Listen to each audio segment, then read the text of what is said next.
The Independent Electoral Commission of South Africa has met President Cyril Ramaphosa. They discussed the state of readiness for the 2019 elections. Let's find out how the meeting went with the Chief Electoral Officer of the IEC, Mr.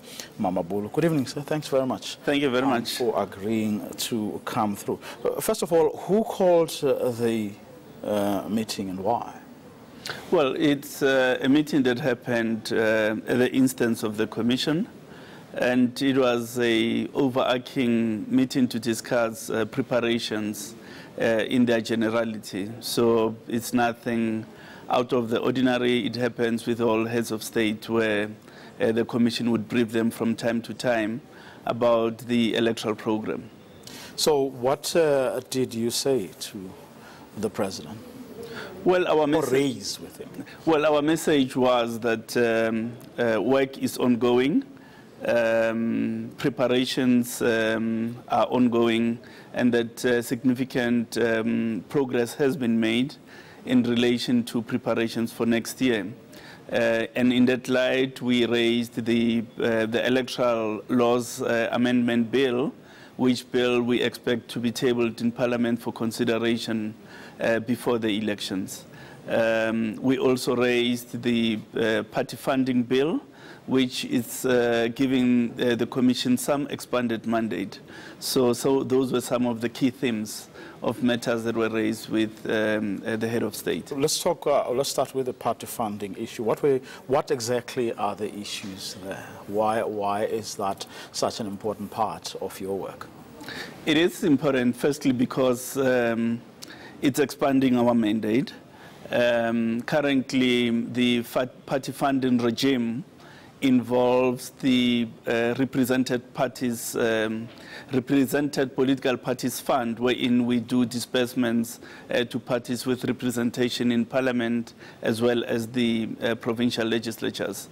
Now, the new act anticipates the creation, or additionally, the creation of the Multi-Party Democracy Fund, where corporate South Africa would be expected to make contributions for democracy development, i.e. funding parties for their electoral work. That's one key element.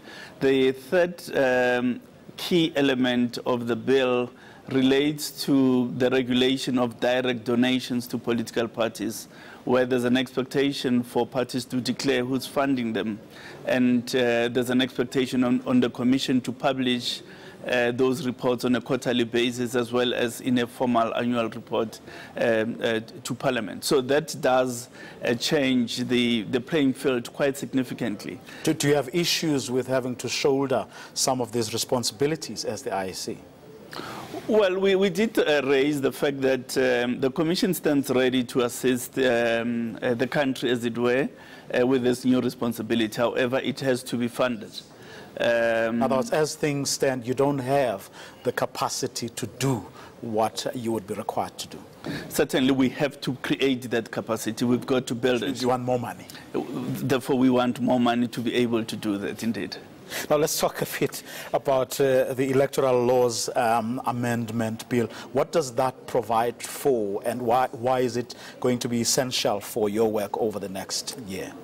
Well, the first element therein is the electronic submission of list of candidates. I think in 2018 we need to take advantage of the digital revolution. So it's important that we give parties the possibility to submit their list of candidates online. So that's the first element.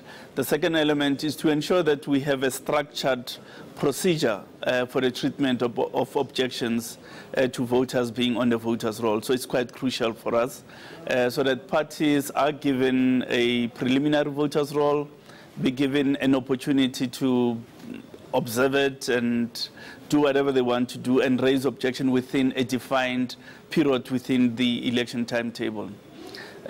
We are also seeking to strengthen the capacity of presiding officers to deal with objections that may arise at voting station on voting day. Well, there are two other, I mean, in the interest of time, I'm going to stick to two other issues which have always been problems in the run-up to elections and which have everything to do with politicians. One is, of course, the boundary disputes, that never-ending problem. And then the second one has been the sort of politically and emotionally charged atmosphere in the run-up to elections where politicians start accusing you of all sorts of things. Did you raise those issues as well? Well, we did raise those because some of the state agencies are responsible for the management of the boundary delimitation processes, i.e. the Municipal Demarcation Board, as it relates to municipal boundaries. So we are interacting with the board. We have a joint technical committee, so we're working together quite nicely. But I think the issues regarding boundaries just elicit emotive responses from communities where they think that communities are being split unduly and so on and so on and so on. We do hope, however, that on this occasion we will better manage together with other partners like the MDB those types of processes. And then the types of accusations that are leveled at the electoral administration are unfortunate because more often than not, they're not supported with any factual matter.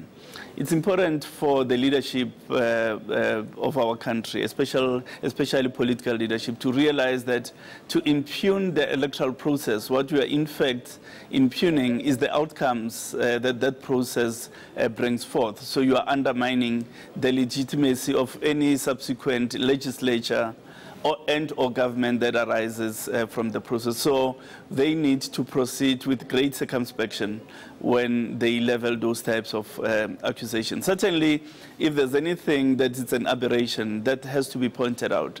However, where you make wild allegations that are not supported by factual matter, it's demeaning of the quality of our electoral system.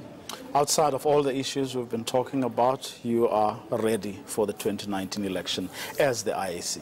We've made a head start. We are not ready yet, but we are sure that we will be ready when the election day is announced.